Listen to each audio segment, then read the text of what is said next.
The next type of suture that we're going to work on is called a horizontal mattress. And what this is basically two simple interrupted sutures put together, forming one stitch. And you would use this over large wounds that are either swollen or gaping open, or potentially over a joint, something maybe where there's a lot of tension that you expect, and you need something a little bit stronger to hold the tissue back together. So again, this is called a horizontal mattress, and I'm right-handed. So again, we're going to be working right to left. Same way to load the needle, 2/3 to 3/4 of the way back here, right on the tip of my needle driver. Okay. All right, so we're going to start here again, and we're going to basically throw a simple interrupted stitch here, the same way we did before. Okay, and you can use your Adson or your needle driver to pick that up. Okay, and then when you reload this is what's different with this one. Instead of loading it the same way, we're going to flip it the other way and load it in the opposite direction. Okay, so it's the same thing, 2/3 of the way back on the tip of the needle driver, but this time the needle is pointed in the opposite direction. That's because we're going to throw it backwards. Okay, so you're going to pull your suture all the way through till you have about 2 centimeters of a tail left. Move our loop off to the side.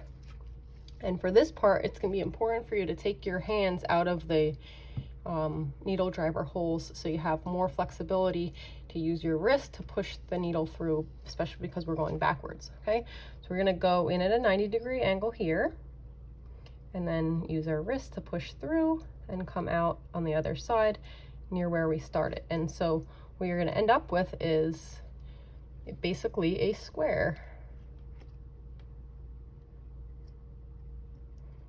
Okay, so once you pull this through, you see the suture running the same direction as the laceration over here, and then you have 2 tails on the opposite side, and you're going to tie those the same exact way that we did our simple interrupted, except that it's kind of in a different direction from where you're sitting. So if you keep the same thing in mind and learn to do this the same way regardless of which way the laceration is, it will help you remember which way to throw your knots.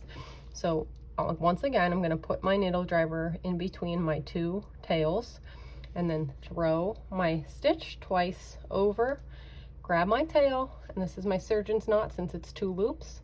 And once I pull that down, see how it's becoming a square knot, and you can tighten it up. With this, you'll notice that the skin edge in the middle kind of puckers. Okay, so we want to see that a little bit, and that's great for wound healing. We don't want it too tight where it's cutting off the blood supply to the wound itself, but puckering in the middle is acceptable, and also ideal actually for this, because what this is doing is taking the tension off of the wound edge. It's putting the tension here and here. Okay, so now we have our surgeon's knot done, and here's our 2 tails. Okay. Put your needle driver in the middle of your 2 tails. You're going over now the other direction. Grab your tail and then pull your tail in the opposite direction from which it came. Okay, there's our second knot.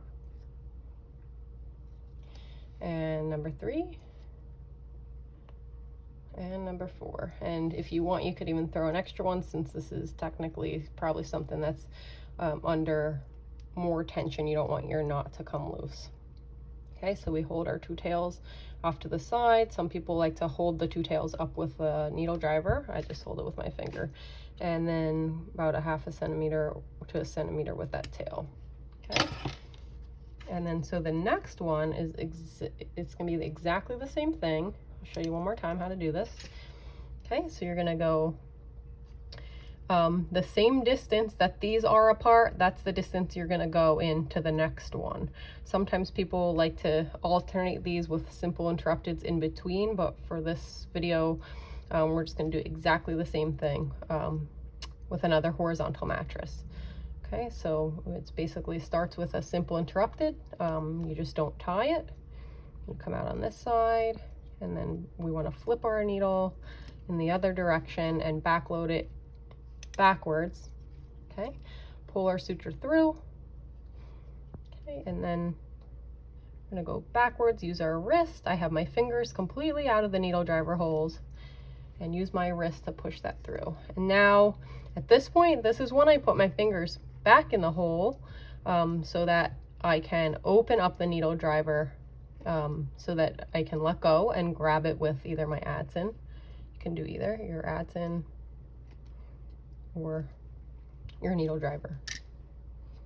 Okay, pull that down and we're going to throw our knot. So 1, 2, surgeon's knot. There's my puckering edge here. Knot number 2, knot number 3, 4, and we'll do 1 extra, 5. Okay, then we hold our suture up and cut. All right, so there's your 2 horizontal mattress stitches right next to each other. This is a patient with a large laceration over the tibia. There's not a lot of extra tissue, so I repaired it with horizontal mattress sutures to decrease the tension off the wound and pull the edges closely together, which wouldn't approximate with just plain simple interrupted sutures.